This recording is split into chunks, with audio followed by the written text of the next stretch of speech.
Bismillahirrahmanirrahim. Assalamu alaikum students. This is Professor Liaqat Ali Mohsin with the second poem, Night Mail. First of all, I want to introduce what is night mail. Night mail is a type of train which brings letters and other communication means वो लाती है और ये night mail जो डाक वाली train होती है जो रात को चलती है मोस्टली और ये जैसे पाकिस्तान में खैबर मेल है दैट इज जो पोस्टल सर्विसेज देती है और it is only for the communication means it is called night mail. तो ये नाइट मेल W.H. Auden की पोएम है। W.H. Auden के बारे में हम देखेंगे पहले उसका राइटिंग स्टाइल क्या था, what were his common themes, what was his main ideas in his poetry और because whenever we want to understand any sort of poem we have to learn about the background of the poet, the background of the that particular age और contemporary literary trends उस वक़्त क्या थे, उस वक़्त क्या जो लिटरेचर के क्या नज़रियात प्रिवेल कर रहे थे, उसके बाद क्या क्या उस वक़्त स्टाइल था लिखने का, राइटर की इंस्पायरेशन क्या थी या पोइट की इंस्पायरेशन क्या थी, उस दौर के एजेस के ट्रेंड्स भी होते हैं जिससे शायर मुतासर होते हैं, यानी कि वो कंटेम्प्रेरी क्या थे, कौन से शायर उसके कंटेम्प्रेरी थे, जैसे W.H. Auden के T.S. Eliot और एज़रा पाउंड दो बड़े पोएट हैं जो इसके कंटेम्प्रेरी थे, हम मसर जिसको हम कहते हैं। तो 1907 से 1973 इसका एज है। प्ले राइट भी था, ड्रामाटिस्ट, क्रिटिक भी था और पोइट भी था। एंग्लो अमेरिकन पोइट था। ऐसे पोइट को कहते हैं who were born in England but later on shifted to America. This is also one of them. This poet is also one of them, W.H. Auden. Anglo-American. Anglo mean English. या England का रहने वाला। He is considered best poet of the 20th century because of his themes, his writing style और उसके common features क्या हैं। Exemplary poet of modernism, यानी एक मिसाली पोइट है जो मॉडर्निज्म का है। मॉडर्निज्म के if we see the you can say movement of modernism, it starts after the end of Victorian age. Victorian age के बाद मॉडर्निज्म का दौर शुरू होता है और मॉडर्निज्म की जो बेसिक या कॉमन फीचर्स हैं उनमें सिम्बॉलिक वर्क है, साइकोलॉजिकल इश्यूज़ हैं और इसके अलावा सोशल इश्यूज़ हैं।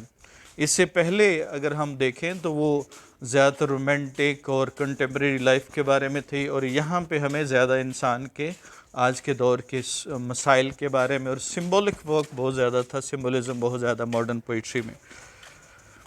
और इसके अलावा मार्क्स और फ्राइड से ये इंस्पायर्ड था। मार्क्स का जो आइडियालॉजी है वो सोशलिस्ट का हामी था, सोशलिज्म या कह लें इंस्पायरेशन थी। जर्मन ये दोनों, एक फ़िलोसोफर था, एक साइकोलॉजिस्ट था। मार्क्स जो है ना वो फ़िलोसोफर था and on the other hand fried was a psychologist.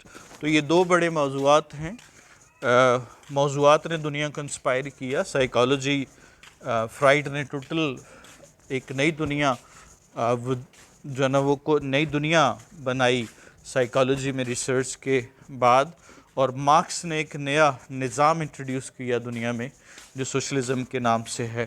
तो ये दोनों नज़रियात यानी equality of you can say equality of human beings और हार्म्स ऑफ कैपिटलिज्म और सच sort of themes were very common all those poets who were inspired from Karl Marx. Like you can say, you can give the example from Pakistan, that is Faiz Ahmad Faiz। मज़दूरों के, किसानों के इस industrial revolution के नतीजे में जो मज़दूरों की प्रॉब्लम है उनके बारे में बयान करता है। और सिमिलरली W.H. Auden भी he also describes the burden or problems of contemporary, you can say, man or contemporary laborers, farmers and others.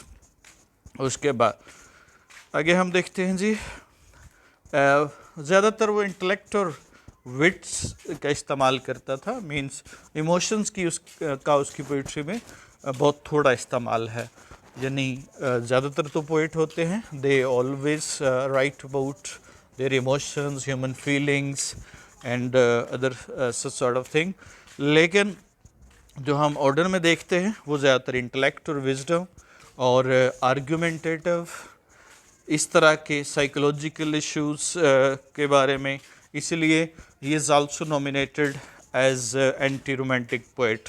यानी रोमांटिसिज्म उसमें कम है, romanticism mean love of nature, feelings, imagination and such sort of thing, यानी इसीलिए उसके ज़्यादातर issues क्या हैं, he mostly takes the moral, political, social and psychological issues of present time. और लिरिकल है, यानी प्रॉब्लम वो लोगों के लेता है, but he describes them through his poetry in a lyrical style, यानी लिरिसिज्म का इस्तेमाल करता है, प्रॉब्लम को भी गाकर वो बयान करता है, प्रॉब्लम को भी पोइटिक लैंग्वेज में राइम रिदम के साथ बयान करता है, और डेली लाइफ प्रॉब्लम के बारे में लिखता है ज़्यादातर। और कुछ पोएम्स उसकी पोस्ट वॉर पोएम्स हैं। पोस्ट वॉर पोएम्स वो पोएम्स होती हैं जिनमें वॉर के इफ़ेक्ट्स के बारे में लिखा जाए, जिसमें वॉर के असरात, वॉर के इफ़ेक्ट्स, उसके अलावा कंडेमनेशन हो वॉर की या वॉरिंग कंट्रीज़ की, इस तरह के मौज़ूआत होते हैं पोस्ट वॉर में। लेट्स सी जी, अब ज़रा आते हैं नाइट मेल की तरफ। नाइट मेल का before starting our poem we should have some background of that poem. 1936 की बात है कि there was a documentary film बनी नाइट मेल के नाम से। ये actually documentary film was made on the train, mail train between England and Scotland. England और स्कॉटलैंड के दरमियान एक ट्रेन चलती थी, वो थी ये कम्युनिकेशन की, यानी कि डाक की ट्रेन थी, और उसकी ओपनिंग सेरेमनी थी उस डॉक्यूमेंट्री की, जिस पे W.H. Auden को एज ए गेस्ट बुलाया गया और उसने वहाँ पे ये पोएम रिसाइट की। तो इनफैक्ट तो ये अपेरेंटली ट्रेन के बारे में है कि ट्रेन क्या करती है, लेकिन definitely when we are talking about some poet, he is not confined to apparent things. He doesn't tell the story of a train, rather he finds the other symbolic means from that symbolic meaning from that train. तो train से कुछ और meaning भी निकालता है, वो हम explore करेंगे। फिर एक और चीज़ देखनी है यहाँ पे कि इस तरह से वो एक तो सिम्बॉलिकली लेता है ट्रेन के सफ़र को, और ये पूरी पोएम नहीं है, ये half of the poem is given here in your syllabus, rest half जो है वो आपके सिलेबस में नहीं है। चलें जी, हम उसी तरह से train, have you ever travelled by a train? कभी आप ट्रेन चले? If you haven't travelled, you might have heard in a film most of the Bollywood and कौन सी है जी, ये हमारी वाली जो पाकिस्तान वाली है, उसमें many time you watch a scene of a train जिसमें ट्रेन पे एक्शन हो रहा होता है, तो उसकी एक ख़ास स्पीड होती है, ख़ास रिदम होता है ट्रेन का। वो कैसे होता है? If you remember that is चक चक चक चक चक चक चक चक। तो this sort of rhythm is also produce in this poem. उसी तरह से हम देखेंगे वो किस तरह से पैदा करता है। First of all, I am reciting this stanza in the similar way as it has been written. This is the night mill crossing the border, bringing the check in postal order. Letter for the rich, letter for the poor, the shop at the corner, the girl next door. So, in this way, he has created a rhythm. ये rhythm जो है, it is called a couplets जो ना वो structure कहलाता है। Whenever two verses, दो verses जब दे आर राइम्ड, उन हम काफिया होते हैं, उनके आखिरी अल्फाज मिलते हैं, तो उसको हम कहते हैं दो शेर अगर आपस में मिलते हैं, उसके आखिरी अल्फाज राइम्ड होते हैं, तो उसको हम कॉपलेट कहते हैं। ज़रा देखिएगा, जैसे पहले शेर के एंड पे बॉर्डर है और दूसरे शेर के एंड पे ऑर्डर है, फिर अगले तीसरे शेर में पुअर है और डूअर है। ये डोर नहीं है, एक्चुअली पोइट इस तरह से वो पढ़ते हैं, जब रिदम बनाना हो तो उस तरह से बनाएंगे वो। तो ये जो रिदम, राइम और इमोशंस की बात करना है, ये क्या कहलाता है? लिरिकल ट्रीटमेंट कहलाता है, लिरिसिज्म कहलाता है। तो that's why he is called.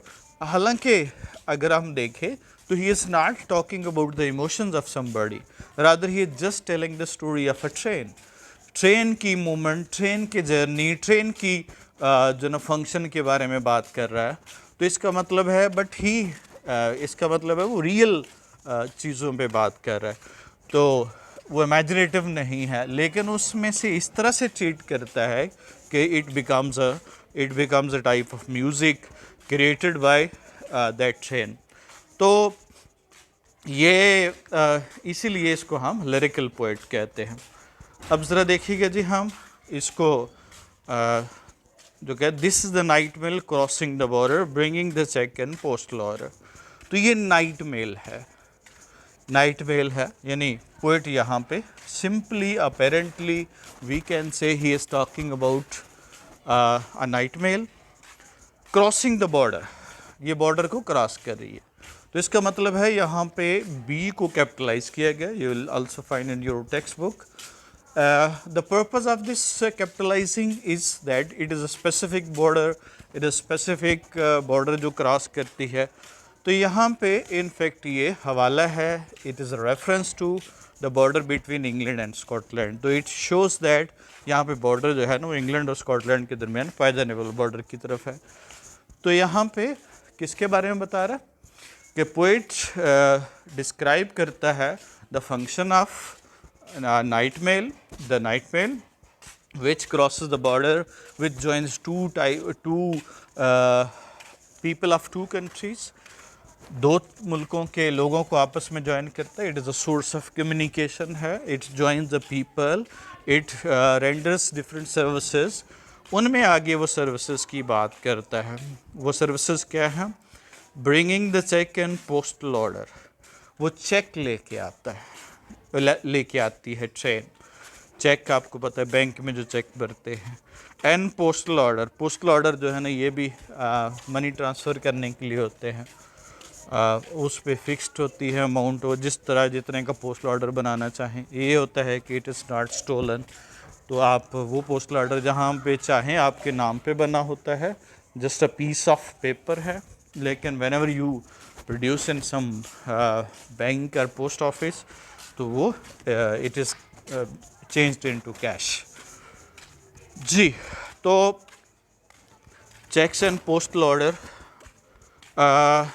उसके बाद letter for the rich, letter for the poor. Letter लेके आती है किसके लिए? रिच के लिए भी और पुअर के लिए भी। और उसके अलावा the shop at the corner, the girl next door, ये रिच के लिए ही नहीं पुअर के लिए भी लेके आती है। और किस किस के लिए? The shop at the corner, कोने पे एक दुकान है उसके लिए भी, और द गर्ल नेक्स्ट डोर, उसके साथ एक लड़की है उसके लिए भी।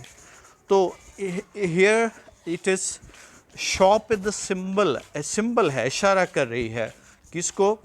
जो शॉप की तरफ लेटर जा रहा है that is a business letter है, यानी it is a business communication है। और that letter is received by the girl is a personal communication है।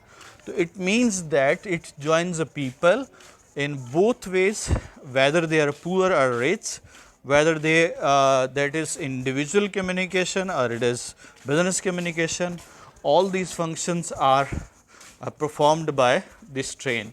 तो यहाँ पे simply पहले stanza में there are the functions of night mail, or which joins the two people, the people from Scotland and England।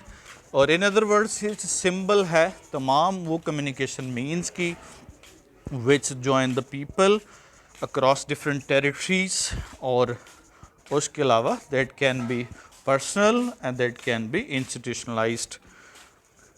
लें जी आगे चलते हैं। यहाँ से हमारा एक सवाल पैदा होता है कि क्वेश्चन है कि what are the functions of a night mail, या what are the functions performed by night mail, या what are the uses of night mail. In this way different questions can be asked, वो हम आगे जाके discuss करेंगे। Next जी, pulling up the beating a steady climb, a gradient against her bushes on time, past cutting grass and moorland boulder, shoveling white over steam over her shoulder। Again यहाँ पे कॉपलेट structure है। जिस तरह से train का rhythm होता है, similarly the rhythm has been created by the poet in the versus, these versus. तो कॉपलेट स्ट्रक्चर का इस्तेमाल करते हुए तो यहाँ पे रिदमिकल है, तो that's why we find the similarity of the rhythm of a train as well as of the poem। Pulling up the beating a steady climb, बीटिक पहाड़ पे चढ़ रही है। पुलिंग अप का मतलब ड्रैग करना, खींचना होता है, और स्टेडी मुसलसल कंटिन्यूसली चढ़ रही है। यानी बीटिक यहाँ पे कैपिटलाइज है, तो Beattock is a mountain that is found between England and Scotland. तो ये माउंटेन का नाम है जो इंग्लैंड और स्कॉटलैंड के पैसेज के दरमियान में। तो इसका मतलब वो यहाँ पे कह रहा है कि वे बीटिक पहाड़ पे चढ़ती है। Apparently it is a journey of a train. पहले स्टेंजा में हमने क्या पढ़ा, functions of a train, but in second stanza we have the journey of the train, जिसमें वो क्या करती है, सामने चढ़ाई पे चढ़ती है। ग्रेजेंट अगेंस्ट हर, उसके आगे चढ़ाई है। ग्रेजेंट का मतलब स्लोप है, ढलवान है उसके आगे। अगेंस्ट हर, यहाँ पे उसकी जगह पे हर का इस्तेमाल करता है पोएट। तो यू नो ट्रेन क्या है, वो नॉन लिविंग थिंग है। उसको कौन सी क्वालिटी दे दी, वो लिविंग वाली ह्यूमन क्वालिटी दे दी। तो अगर ह्यूमन क्वालिटी किसी चीज़ को दे दी जाए जो इनएनिमेट हो, जो खुद मूव ना कर सकती हो, तो ऐसी चीज़ को हम, ऐसी फिगर, ऐसी टेक्निक को हम क्या कहते हैं, पर्सोनिफिकेशन। पर्सन से निकला है पर्सोनिफाई, तो it is called personification to give human attributes to या क्वालिटीज़ टू इनएनिमेट ऑब्जेक्ट्स। तो यहाँ पे the gradients against her but she is on time, वो बर वक्त पहुँचती है ये, लेकिन बर वक्त पहुँचती है। अब ज़रा before going to the next, just have the just look at the picture. Do you find any similarity between both the pictures? Is there? Just pause the video and think over. Is there any similarity between the both? Similarity क्या है? आप ज़रा थोड़ी देर के लिए तसव्वुर कर लें कि ये ट्रेन नहीं है बल्कि उसकी जगह पे इंसान है। तो इस क्या मुराद है इसका, ट्रेन जर्नी से क्या मुराद है, ट्रेन से क्या मुराद है। नाउ इमेजिन, मैंने बताया है कि poet is not suppose to write just the story of a train, rather he is expressing something other than that. उससे एक सरफेस मीनिंग होता है और एक वो इन डेप्थ मीनिंग होता है, मेटाफोरिकल मीनिंग होता है, सिम्बॉलिक मीनिंग होता है। तो here poet is concern also concern with the, बल्कि वो उसका मकसद ही ये होगा मेटाफोरिकल मीनिंग देना। तो क्या समझा जी आपने इसमें से सिमिलैरिटी में से? ये सिमिलैरिटी यही है, व्हाट इज़ दैट, कि as there is the journey of train, similar is the journey of man. इंसान का सफ़र भी वैसा है जैसे ट्रेन का सफ़र है। उसके रास्ते में भी पहाड़ आते हैं, ट्रेन के रास्ते में। Similarly, man also experience different difficulties and problems in his life. He faces all those troubles, all those challenges, all those impediments. वो तमाम ख़तरात, वो डेंजर्स, वो एडवेंचर्स का सामना करता है। और हमेशा वो कौन चढ़ता है, कौन मंजिल पे पहुंचता है? Who remains consistent, who works hard, who remains diligent, who is determined, who is punctual, who thinks that time and tide waits for none।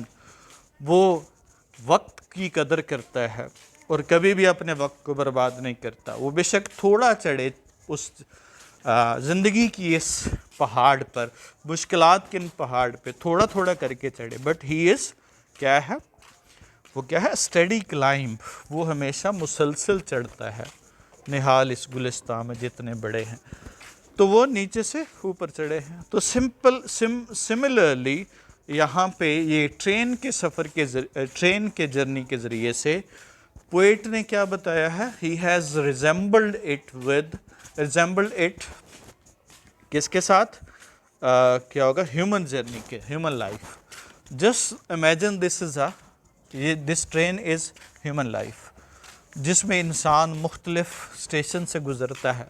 वो इंसान की स्टेशंस क्या हैं, वो उसकी पैदाइश है, उसका लड़कपन है, उसकी जवानी है, फिर जवानी के बाद जिस तरह से शेक्सपियर 7 स्टेजेस का बताता है कि मैन पासिस थ्रू 7 स्टेजेस, पहले बच्चा, फिर स्कूल गोइंग चाइल्ड, फिर लवर में बड़ा ही जज्बाती, फिर थोड़ा सा और है वो सोल्जर बन जाता है, he is very conscious of his honour, इज़्ज़त का बड़ा ख्याल होता है। फिर थोड़ा सा और आता है तो जज बन जाता है, जज इज़ वेरी सेंसेबल, बड़ा हो जाता है, समझदार होता है। He finds the merits and demerits, advantages and disadvantages of the thing, फिर डिसाइड करता है। फिर डी जनरेशन, वापसी का सफ़र शुरू हो जाता है, फिर वो क्या होगा, ओल्ड एज के करीब पहुंच जाता है, और फिर लास्ट स्टेज पहुंच जाता है सेकंड चाइल्डहुड। शेक्सपियर कहता है ऑल द वर्ल्ड स्टेज, एक मशहूर पोएम है उसकी। तो उसमें सेकंड चाइल्डहुड में उसी तरह से मुंह में दांत नहीं, वही बच्चों वाली ज़िद, वही डिपेंडेंस ऑन अदर्स। तो similarly this is a human life, it passes through various stages, it passes through various stations, but ultimately it reaches कहाँ पे। अगर हम ज़िंदगी में देखें तो एक डिटर्मिन्ड पर्सन अपनी ज़िंदगी की मंजिल, डेस्टिनेशन को हासिल कर लेता है, और अगर हम ज़िंदगी के पूरे सिस्टम को देखें तो it reaches last destination, that is the death. जो आखिरी मंजिल है दैट इज़ अ डेथ। तो in fact, this is the journey of not mere train, rather it is the journey of human being which passes through various stages, ultimately ends in क्या होगा, ends in success। और ये कामयाबी तभी होगी जब इंसान क्या है, तो चंद चीज़ें हमें ट्रेन सिखाती है। We learn something from train. What is that? कि it shows that man should be punctual, he should be consistent in his performance, slow and steady wins the race। उसे मुसलसल काम करना चाहिए, उसे अपनी मंजिल की तरफ देखना चाहिए। he should never be afraid of the challenges, difficulties and problems of life, ultimately he reaches his destination। past cotton grass and moorland boulder, shoveling white stream over her shoulder। Pass cotton grass कहाँ से, cotton field के पास से गुजरती है। And Moreland boulder, और रास्ते में चट्टाने भी हैं, मट्टी के जो ना वो पहाड़ भी हैं। मोरलैंड बोल्डर, मोरलैंड कहते हैं फार्म लैंड को, ग्रासी लैंड को भी कहते हैं, और हाई लैंड को भी कहते हैं जो ऊंची जगह हो, और बोल्डर कहते हैं कुछ छोटी चट्टाने, क्लिफ, उनको हम बोल्डर कहते हैं। तो कभी ये क्या होगा, कभी मैदानों से गुजरती है, फील्ड के पास से गुजरती है, और कभी पहाड़ों से, टीलों से गुजरती है। तो what is that, just think what is that, is there some similarity, it has its similarity to human life? Yes, it has. What is that? Some time हमारी ज़िंदगी में क्या आते हैं, अप्स आते हैं, कभी डाउन्स आते हैं। कभी डाउन्स हैं किस तरह से, मैदानों की तरह से, और कभी अप्स आते हैं किस तरह से, मोरलैंड बोल्डर की तरह। तो ज़िंदगी में man's life is full of ups and downs, sorrows and happiness, कभी खुशी कभी गम, कभी गेन कभी लॉस। तो this is the variety, this is the diversity of life. ये ज़िंदगी की चेंज है जिसमें गुजरती है। तो जिस तरह से apparently it is a journey of a train which passes through क्या होगा, different stages, it similarly man's life passes through different phases, that is क्या होगा, ups and downs. Shovelling white steam over her shoulder, shovelling का मतलब बाहर फेंकना, मिट करना। वाइट स्टीम, सफ़ेद रंगत का धुआं, सफ़ेद रंग, स्टीम, धुआं नहीं कहेंगे, स्टीम है, पुराने ज़माने में स्टीम इंजन्स होते थे, एक्सटर्नल कंबस्शन इंजन्स होते थे, जिसमें आजकल तो इंटरनल कंबस्शन इंजन कहते हैं ICE, तब एक्सटर्नल होते थे। तो उसमें क्या होता था कि बाहर कोयला जलाया जाता, तो स्टीम से ट्रेन चलती थी और उसका स्टीम जो है ना वो बाहर निकलता था, धुआं भी और स्टीम भी।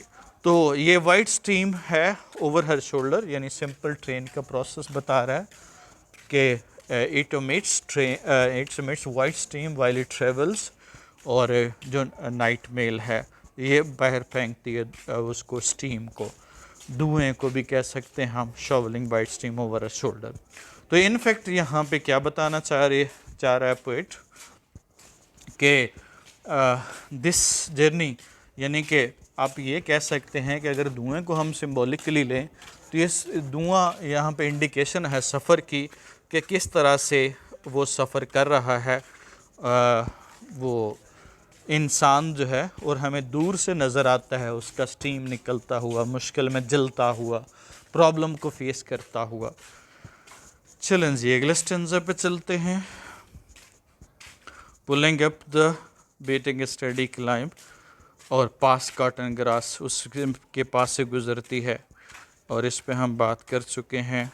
ये कॉटन ग्रास फील्ड से भी है और कभी कभी पहाड़ से भी गुज़रती है। Snorting noisily as she passes, ये खराटे लेते जाते हैं। ये ज़रा पहले एक दफ़ा पढ़ लें रिदम के साथ। Snorting noisily as she passes, silent miles of wind grasses, birds turn their heads as she approaches, stare from the bushes at her blank-faced coaches. So this is the rhythm again. All the verses are couplet and rhymed. Snorting का मतलब खराटे लेना होता है, वो खराटे लेना, grunting करना। Noisli ऐसी पास, तो ये शोर मचाती हुई जाती है। Definitely it whistles, it makes a noise, तो जाहिर है apparently it is about the journey of a train which passes, which makes noise, it passes by green fields, it climbs over the mountains, and similarly a silent miles of wind bent grasses. That's a very symbolic. जब train तेज़ी से गुजरती है तो wind bent grasses, तो साथ वाली घास जो है वो बेंट हो जाती है, झुक जाती है। हवा, इतनी तेज़ी से हवा गुजरती है कि वो उसी वक्त ना वो उसके पास से गुजरने से क्या होता है, वो बेंट हो जाती है। तो इसका मतलब क्या हुआ कि it apparently it is about train, but in fact if we coincide it with human life, we find that similarity क्या है कि इंसानी ज़िंदगी जिस तरह से क्या करती है, जो इंसान कामयाबी की तरफ गामसन होता है वो दिन ब दिन तरक्की करता जाता है और इर्द गिर्द के लोगों को पीछे छोड़ता जाता है। ऐसी घास की तरह के लोगों को वो पीछे जो ना हटाता जाता है और ही मूव्स ऑन। तो क्या होगा, dogs barks and caravan move on, यानी कुत्ते भौंकते रहते हैं और काफिले चलते रहते हैं। तो similarly is the condition of the this night mail कि when it passes it bends the surrounding grass, और ultimately it shows that ultimately shows that it passes different stages. अगर हम इंसान की ज़िंदगी पे इसको अप्लाई करें तो we find that हम इंसान की ज़िंदगी में क्या फाइंड करेंगे कि जो इंसान कामयाबी की तरफ गामसन होते हैं, those people who succeed in their life, they move towards their success by defeating others. They join in different competitions. वो डिफरेंट कंपटीशन में ज्वाइन करते हैं। They defeat others. They have abilities to surpass others. वो overcome कर लेते हैं दूसरों को और आगे बढ़ जाते हैं। तो इसका मतलब यहाँ पे ग्रास अदर पीपल हैं और train is the person who is going to his destination is success. अब ज़रा यहाँ तक तो सफ़र था। अब ज़रा अगला जो शेर है वो है कि हमने इस in other words we can say this poem is divided into 3 parts. एक में उसके फंक्शन हैं, दूसरे हिस्से में उसके जर्नी है, और तीसरे हिस्से में उसके इर्द गिर्द की चीज़ों का इफेक्ट है, उस पर क्या होता है। Birds turn their heads as she approaches, यहाँ पे फिर शी का इस्तेमाल किया तो पर्सोनिफाई किया। जितना भी जहाँ पे शी या ऊपर हमने पढ़ा स्नॉटिंग, ये भी ह्यूमन एबिलिटी है, ह्यूमन क्वालिटी है, ट्रेन को दे दी, तो हम इसको क्या कहेंगे, सभी को पर्सोनिफिकेशन है। Birds turn their heads she approaches, जब वो पास आती है तो परिंदे उसकी तरफ मुंह मोड़ के देखते हैं। तो क्या मतलब है परिंदों का मुंह मोड़ना, यानी परिंदे what is the common behavior of the birds whenever some vehicle or some you can say train comes, तो birds की आमतौर पे आदत होती है कि they fly away whenever there is the arrival of train, there is arrival of a car or somewhat, तो वो उड़ जाते हैं। लेकिन यहाँ पे परिंदे क्या हैं, बैठे हुए हैं। They don't show any reaction, just stare from the bushes at her blank faced coaches. अब this is a very important, वो जस्ट जब ट्रेन उनके पास आती है तो वो क्या करते हैं, ब्लैंक फेस्ड कोचेस की तरफ वो देखते हैं। अब यहाँ पे स्टेयर हैं, यानी परिंदे जो बर्ड्स हैं don't show any reaction at the arrival of the train, they have become habitual of its arrival. वो डेली उनके पास से गुजरती है, वो डेली उनके पास से गुजरती है, लेकिन वो कोई रिएक्शन शो नहीं करते, कोई रिएक्शन शो नहीं करते।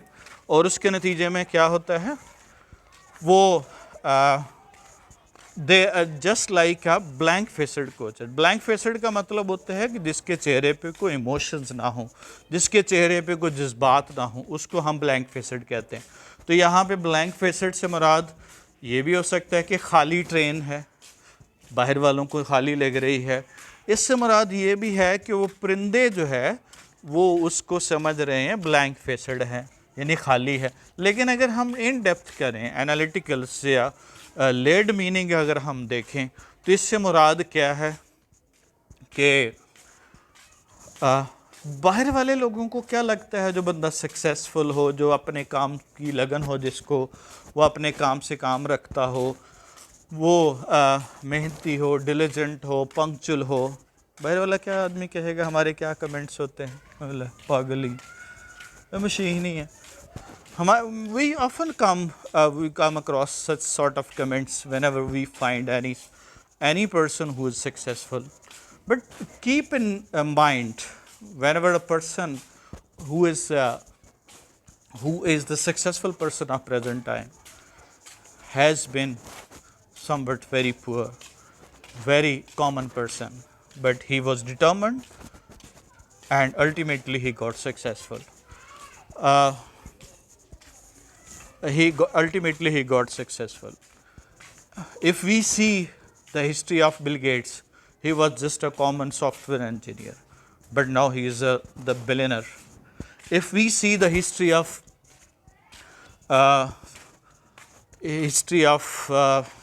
Lakhani, that was also a common person who was. We can find a lot of examples. Steve Jobs, the founder of, the owner of Apple's, Steve Jobs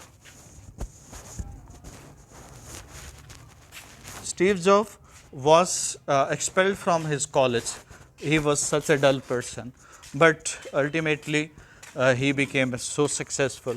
Similarly, we can find many examples. Even we can take the example from our country. The owner of PC Hotel, he was a common person. Once I watched his interview, he was saying that when he was in his childhood, he was worried about his next meal. अगले खाने के बारे में पता नहीं होता था। तो we find a number of examples in this regard. तो सक्सेसफुल पर्सन के पीछे हमेशा एक स्ट्रगल होती है, उसकी ज़िंदगी में एक पूरी कंटिन्यूस स्ट्रगल होती है। जो कह रहा है यहाँ पे ट्रेन पे स्टडी क्लाइम, तो स्टडी क्लाइम से मुराद है मुसलसल चढ़ती है, तो वो ही continuously goes toward the success, वो कामयाबी की तरफ बढ़ती है। और Birds turn their heads as she approaches, stare from bushes. तो देखने वालों को, those people who are watching from outside, they are unaware the real struggle of a person. वो उस बंदे की असल काविश से बेखबर होते हैं और they think that he is just like a machine, but in fact he has emotions, but he is committed to his job. वो अपने काम से, अपनी जॉब से, अपनी लगन, उस लगन होती है, वो डिलीजेंट होता है, वो पंक्चुअल होता है, उसकी ज़िंदगी एक सिस्टमेटाइज होती है. तो in fact it is about the reaction of birds, but if we see deeply, ये क्या है? It is the reaction of the people. Whenever they find any successful person, they behave differently, they have different interpretation. जब भी हम हाज़िम बिन फजल रब्बी देखते हैं, फ़ौरन कहते हैं एक हराम की कमाई होगी. It is not so. Many people have made a lot of struggle, after a lot of sacrifices, after a lot of consistency. Who was Imran Khan? Just a common player, a common man in a middle class family, but he struggled to get his target. Ultimately he got success. Or similarly, if we find any of the person, if we go back the history of Shree's family and Zardari's family and Bhutto's family, ultimately we find somewhere they started from the scratch. कहीं ना कहीं हमें ऐसी उनकी नस्लों में मिल जाती है जहाँ पे वो scratch से शुरू करते हैं. तो ultimately they struggled, whatever the means of their struggle were. वो सही थे या गलत हैं या नहीं हैं, अल्लाह जानता है. But in fact we find a positive things from them. Positive things क्या हैं? They struggled and ultimately they got success. बहुत सारे लोग होंगे जो बिजनेसमैन हैं, but they were not so successful. तो सिमिलरली हम from this train, the journey of train, we get a lot of lesson. Move to the next stanza जी. Sheepdogs can't turn her course, they slumber across with her paws cross.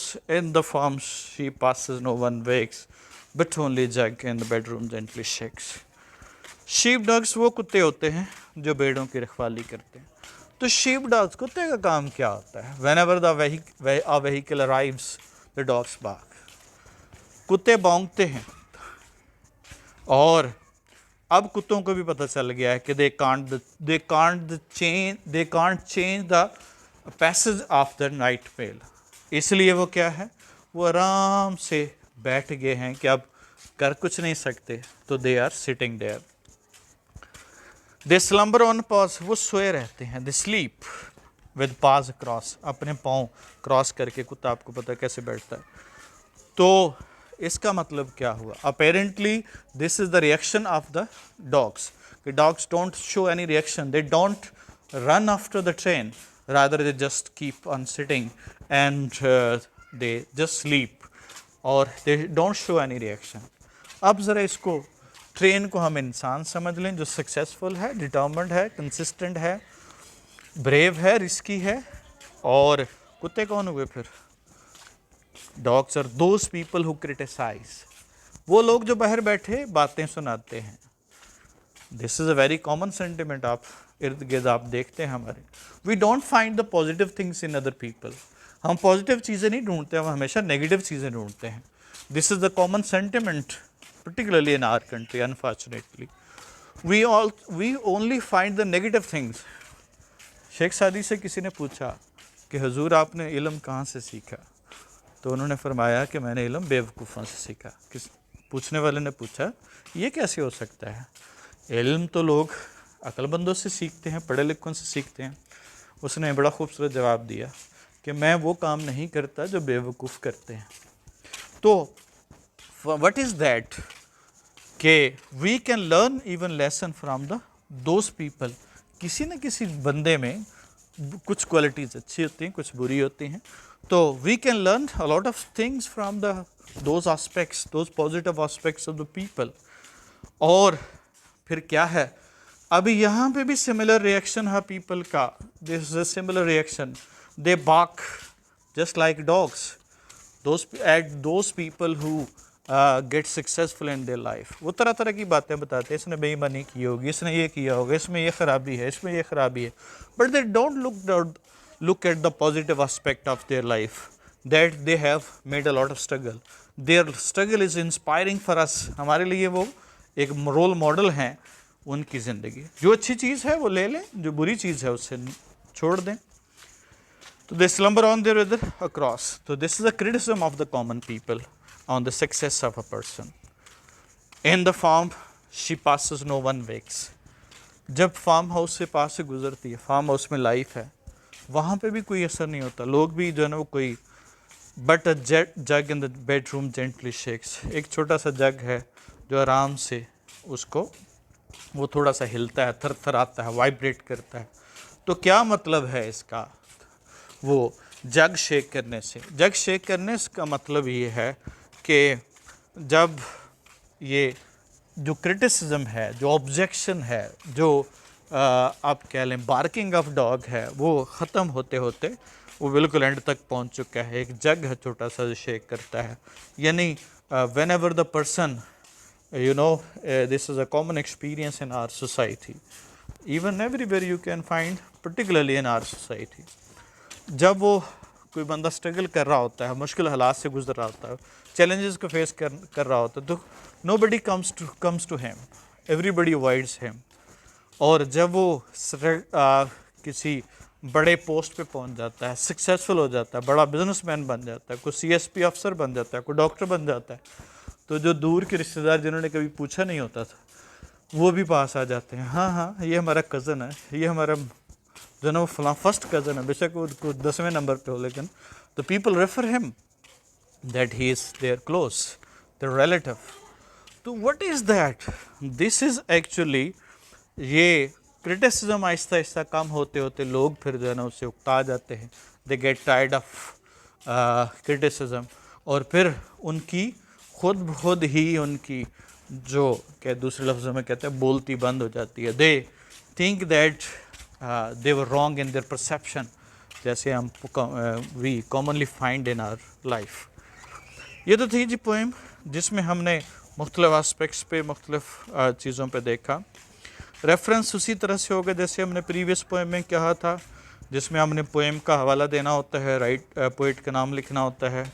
The stanza has been taken from the poem, night mail inverted comma बंद करना है, composed by या written by W.S. ऑर्डर. और ये inverted comma बंद नहीं करना, लेकिन इसको कैपिटलाइज करना है, प्रॉपर नाउन है चूँकि. प्रिकॉशंस वही हैं जो पिछले में थी. इसी तरह से कॉन्टेक्स्ट आ जाएगा. बेसिकली जो होता है कि पीछे क्या है, आगे क्या है.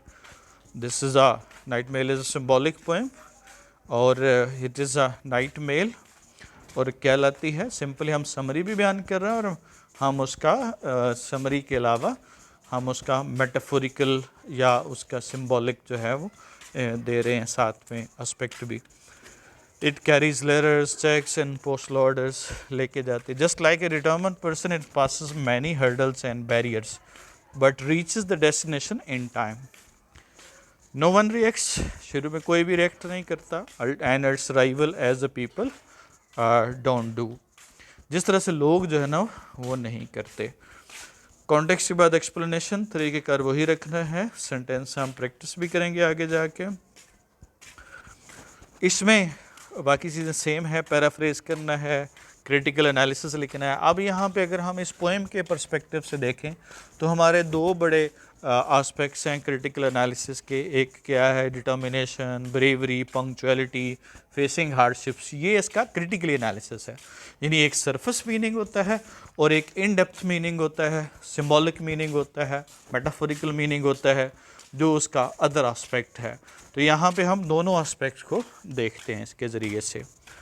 आप बीच में फिगर ऑफ स्पीच है, सपोज हम सिंबलिज्म है, इसमें सिंबल जैसे मेटाफर इस्तेमाल किए गए हैं, जैसे ट्रेन जो है ना मेटाफर है लाइफ का.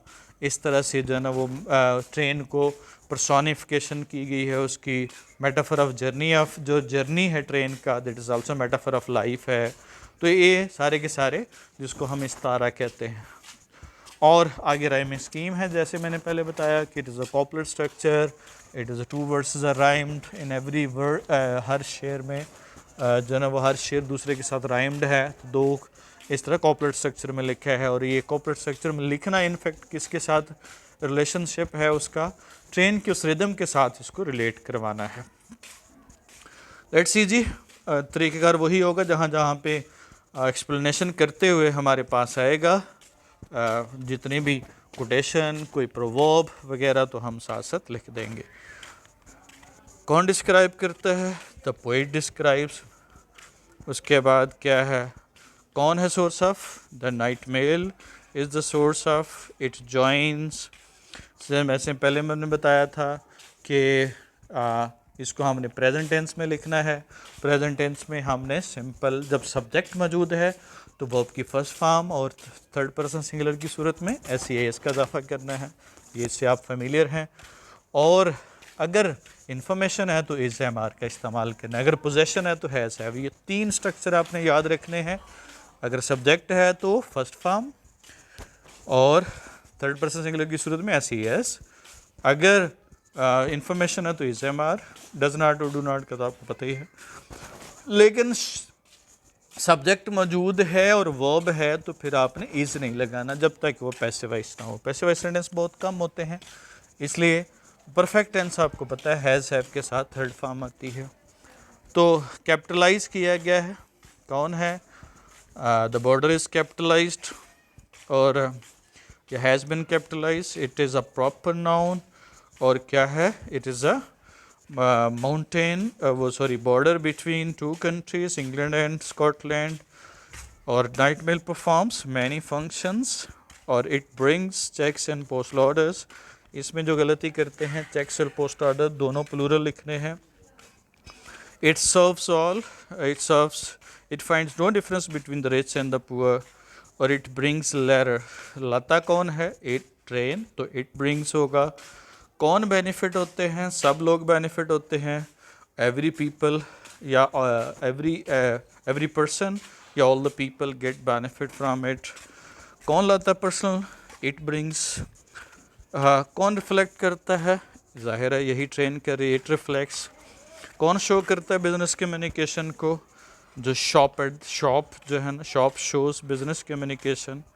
जी, तो यहाँ पे पहला सवाल है कि what is the role of night mail. जिस तरह से शॉप आपने क्या, shows business communication, similarly we can say that the girl is the symbol of, किसकी है? ये गर्ल इज़ अ मेटाफर या गर्ल रिप्रेजेंट्स किसको? Personal communication. Role of night mail क्या है? इसकी क्वालिटीज़ क्या हैं? ये what are the function performed by. तो इसको आपने कैसे लिखेंगे? क्या फंक्शन है? पहला तो है सोर्स ऑफ कम्युनिकेशन है, तो क्या होगा? Night mail is the source of communication. और क्या लाती है? It brings letters, cheques and postal orders. और ये मिलाती है, it joins 2 countries, Scotland and England. Similarly move to the next. जी, क्या होगा? ये क्रॉस करती है। कौन क्रॉस करती है? ज़ाहिर है इट क्रॉसेस। अब पोइट ने शी इस्तेमाल किया, लेकिन आप शी नहीं लगाएंगे क्योंकि उसने पर्सोनिफाई किया, but you are making sentences. और इट कौन क्लाइम करती है? It climbs. कौन माउंटेन है? ये बीटेक is the mountain between 2 countries. कौन मूव स्टडली करती है? ये नाइट मेल लिखेंगे। यहाँ पे इट नहीं लगाएंगे क्योंकि पीछे माउंटेन की बात हो रही थी। अगर इट लगाएंगे जिसका मतलब माउंटेन ही मूव स्टडली कर रही है। तो ये प्रोनाउन का असूल ये होता है कि पीछे उसका नाउन होना चाहिए, तब हमने वो प्रोनाउन इस्तेमाल करना होता है। ये केयर करती है? नहीं करती है, डजंट केयर। और इट कौन है सिंबल ऑफ? यही है, it is the symbol of या it is a symbol of. और कौन है डिफ़िकल्टीज़ का मेटाफर? जाहिर है ये जो ग्रेडियंट अगेंस्ट हर है, gradient is the metaphor for difficulties on the way. और कौन शो कर रहा है? Journey of life. The journey of the train shows the journey of life. और क्या है उसके रास्ते में? There are many ups and downs on the way. और कौन कंटिन्यू करती है? Just like human being who continues journey through thick and thin, अच्छे बुरे हालात में जो जारी रखता है। जैसे lost last time is never found again. ये कोटेशन है, बीच में आप कोटेशन इस तरह से लिख देनी है। कोई कोट लिख सकते, कोटेशन के अलावा आप कोई आयत का तर्जमा कर सकते हैं, क्रॉनिक वर्सेस का, या हदीत का या कोई प्रवर्ब किसी की है, या you can say saying of a renowned people जो होते हैं उनकी आप अकवाल ज़री लिख सकते हैं। कॉल 8 कौन रीच करता है? It reaches its destination. क्या है रास्ते में? There is a gradient on its way. और क्या होगा? स्टॉप करती है उसके जर्नी का? नहीं, it doesn't stop it's journey. और कौन सिंबल है डिफ़िकल्टी की? जो रास्ते में आने वाली ग्रेजेंट है या माउंटेन है, तो आप कह सकते हैं विच इज़ द, या माउंटेन इज़ द, या gradient is the symbol of difficulty. और पोइट यहाँ पे क्या कर रहा है? हर का इस्तेमाल कर रहा है। द पोइट पर्सोनीफाई कौन कर रहा है? The poet personifies night mail. क्या कौन यूज़ कर रहा है? वही यूज़ कर रहा है, ही यूज़ फेमिनिन प्रोनाउंस। और कौन रिप्रेजेंट कर रहा है डिटर्मिन्ड पर्सन को? The night mail represents a determined person. और क्या होगा? फाइट्स, कौन फाइट करता है for his goals? A determined person fights for his goals. और सिमिलरली आगे देखते हैं हम, time was and what time shall be no more. Time ज़रूरी है, टाइम की कदर करने वाले लोग ही सक्सेसफुल होते हैं। यही इस पोएम का मौजू है, यही पोएम का मेटाफोरिकल मीनिंग, सिंबॉलिक मीनिंग है। कौन रीच करती है? It reaches. और डिटर्मिनेशन टुडे, सक्सेस कल की होगी। और कौन है? That night mail is the symbol of successful person. कौन डिस्क्राइब करता है? The poet describe the journey of a night mail. और या नाइट ऑफ अ पर्सन या ऑफ मैन। इट इज कौन है? Uneven and as well as rough. कौन गुजरता है? The train passes uneven as well as rough places. और it passes by किससे? Cotton fields and rocks. और उसके बाद कौन है? ये दोनों चीज़ें, फील्ड्स और रॉक्स। तो fields and rocks are the symbols of ups and downs. हाँ, और उसके बाद क्या है? इट इज़ कौन है? Just like human life. This train is just like a human life. क्या होगा? It is human life is कौन है? करेक्टराइज बाई किस में होते हैं? Ups and down. Human life is characterise by ups and down. और it has two symbols, fields and boulders. और they show the difficulties and comforts. और आज 5 fall 7 times and of 8 Japanese proverb है, 7 दफ़ा गिरो लेकिन 8 दफ़ा उठ जाओ जी। उसके बाद है जी, आगे हम देखते हैं कौन एमिट करती है shovelling her white steam over a shoulder. तो it emits steam from its top. और कौन पर्सोनिफाई कर रहा है? The poet personifies the night mail. He uses her for the train. Compare कौन कर रहा है? He compares it with the person. कौन यूज़ कर रहा है? He uses feminine pronoun. Clarify कौन इमर्ज करता है? He clarifies emerge. अगले स्टेंजा पे मूव करते हैं। क्या करती है जी? स्नॉटिंग। क्या होगा? When it passes by it produces sound. It whistles. और क्या होगा? He the poet again personifies it. It makes like human be snorting, human snorting की तरह मेक करती है। When it passes by grassy fields. It moves very fast, जैसे घास को नीचे गिरा देती है ना। It makes grass bend down, उसको नीचे गिरा देती है। It moves on for many miles. It shows, या bent grass shows it's fast speed. कौन अफेक्ट करती है? अफेक्ट करती नहीं करती? नहीं करती। नेगेटिव में क्या बनेगा? It doesn't affect. और मैन गेट्स लैसा लिल इंसान इल्ला मा सा। क्या होगा? अब कौन शो कर रहा है? The poet show the response of the birds. If नहीं है, रिस्पॉन्स ऑफ द बर्ड्स है। Mostly the birds fly whenever some vehicle approaches, but it is different, या birds are different in present case. They don't fly, or they just turn their heads when it reaches. They show it shows the reaction of the people. लोगों के reaction को दिखाते हैं. They react, either they don't react at the look at the determined person. वो जिसको पंजाबी में कहते हैं अक जाते हैं उस पे बातें बना बना के। और फिर क्या होगा? The poet also shows the reaction of the dogs. क्या ऑन करते हैं? Sheep dogs take care of sheep while grazing और they don't react, they often, क्या होगा, कौन भौंकते हैं? डॉग्स ऑफन बार्क, और but in present case they just keep sleeping. They know the course of train is unchangeable, तंग आ जाते हैं जब वो कुछ नहीं कर पाते तो फिर वो चुप कर रहते हैं।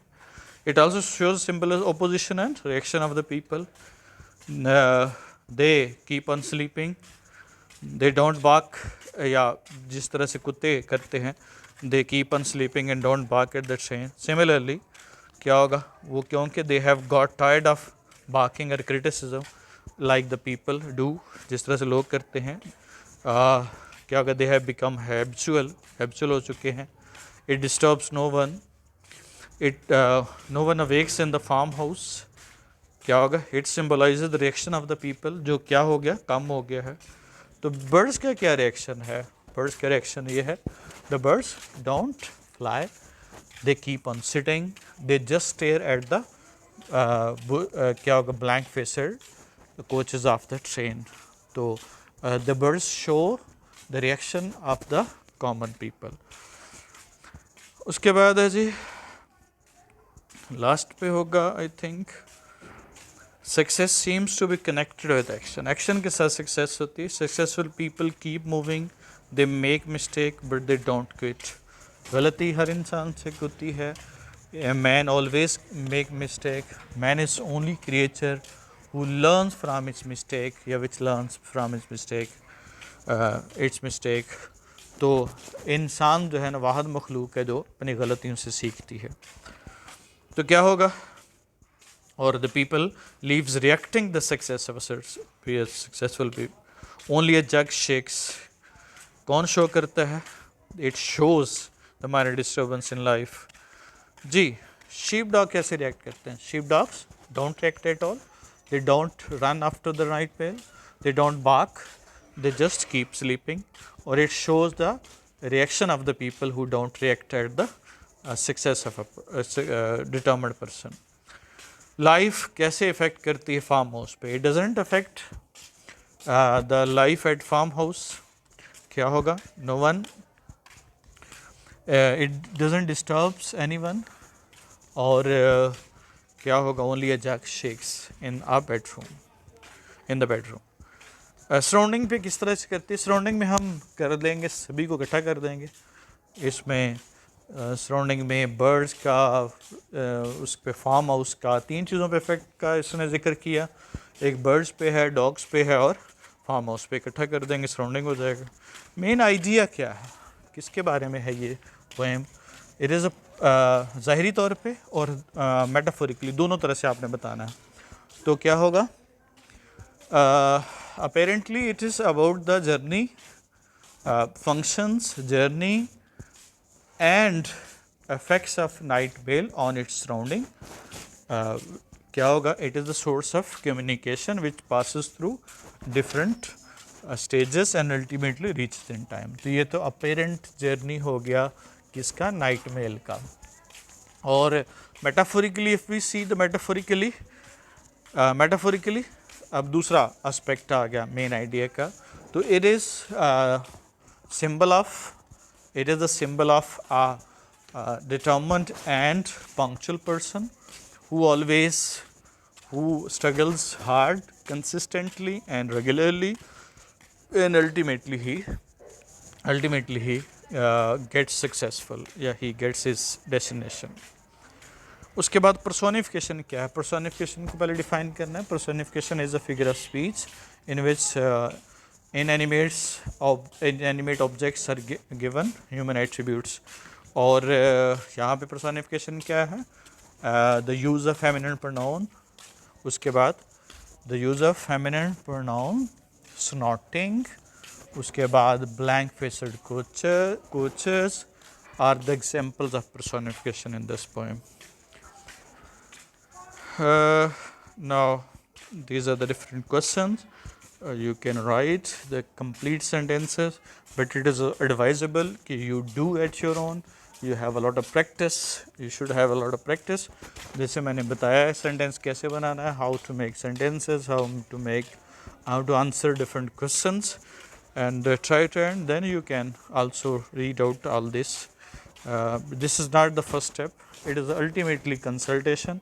I don't believe any sort of notes. ये बनाए इसलिए जाते हैं कि just for the sake of जो एवरेज स्टूडेंट्स होते हैं वो उनके लिए, otherwise the students should develop how to write या develop a skill how to write. Skill होनी चाहिए कि सेंटेंस बनाना कैसे है, लिखना कैसे है, ग्रामेटिकल स्ट्रक्चर्स को कैसे बनाने हैं, सेंटेंस कैसे कंस्ट्रक्ट करते हैं, all the things are important.